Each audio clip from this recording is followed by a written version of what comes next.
Сәлеметсіздер ме балалар, бүгінгі сабаққа қош келдіңіздер. Бүгін біз сіздермен 84-ші сабақ суды қалай ішеді тақырыбын өтеміз. Бүгінгі сабақта мәтінді пайдалана отырып, мәтінді сахналайтын боласыздар. Олай болса сабағымызды бастаймыз. Су сөзіне қатысты 5 сөз және 5 сурет ойластырыңдар. Балалар, су сөзіне қатысты 5 сөз: сусын, мөлдір, таза, сұйық, иіссіз деген сөздерді пайдаландық. Алдарыңызда мінекей суға қатысты 5-6 сурет тұр. Екінші тапсырма: өлеңді рөлге бөліп, мәнерлеп оқуға жаттық. Олай болса, жануарлар суды қалай ішеді тақырыбындағы өлеңдерді оқиық. Жылқы: жан-жағына елеңдеп, үзіп-үзіп ішеді. Тұнық суға тереңдеп, жүзіп-жүзіп ішеді. Себебі не сондағы? Тым талғампаз болғаны. Қой: бас алмастан сіміріп, демде қанып алады. Томпаң-томпаң жүгіріп, өріске ұзап барады. Себебі не сондағы? Адал момын болғаны. Түйе: ұзын мойын қашыққа бұрып тұрып ішеді. Асық мейлі асықпа, тұрып ішеді. Себебі не сондағы? Сабырлы нық болғаны. Ешкі: қойлар менен таласып, иықтасып ішеді. Әркімге бір жанасып, тиіп қашып ішеді. Себебі не сондағы? Ұшып қонба болғаны. Келесі.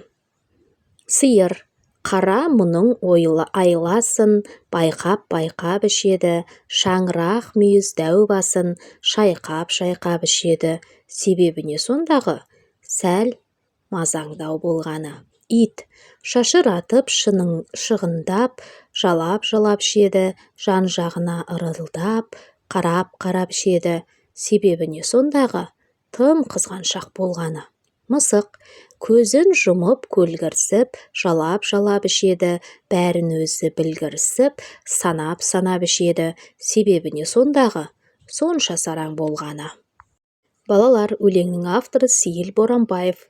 Өлеңдегі сіміріп деген сөз тоқтамастан ішу деген мағынаны береді. Ал ұшып қону дегеніміз ұшқалақ деген мағынаны береді екен.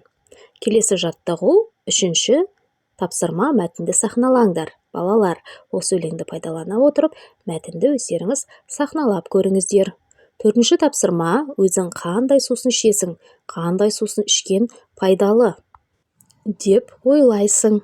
Балалар, адам денсаулығына үй жағдайындағы ауыз суы өте пайдалы. Себебі дүкендерде сатылып тұрған тәтті, газды, түсті сулардың барлығында химиялық заттар өте көп. Сондықтан да бала денсаулығына еш қоспасыз үй жағдайындағы ауыз суы өте пайдалы. 5-ші тапсырма: судың денсаулыққа пайдасы деген тақырыпта сөйлеуге дайындал. Су кез келген тірі ағза үшін аса қажетті нәрсе. Адам ағзасының 65-75% судан тұрады. Адам денсаулығы жақсы болу үшін күніне 2 литр су ішу керектігі дәлелденген. Адам ағзасында көптеген токсиндік заттар кездеседі.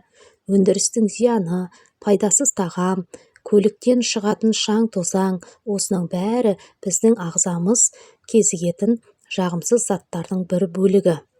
Одан бөлек тамақты қайта ысыту кезінде көптеген токсиндік заттар пайда болады. Ал бұл кейін тамақтану улануға әкеліп соқтырады. Ағзада судың көптігінен біздің бүйректеріміз жақсы жұмыс істеп, несіппен бірге ағзадағы қажетсіз заттарды шығарады. Ағзадағы тағы бір маңызды мүше бауыр да сусыз жұмыс істей алмайды.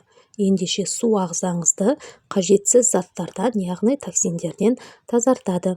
Мінекей балалар, біздің бүгінгі сабағымыз осымен аяқталды. Сабақ сіздерге түсінікті болды деген ойдамын.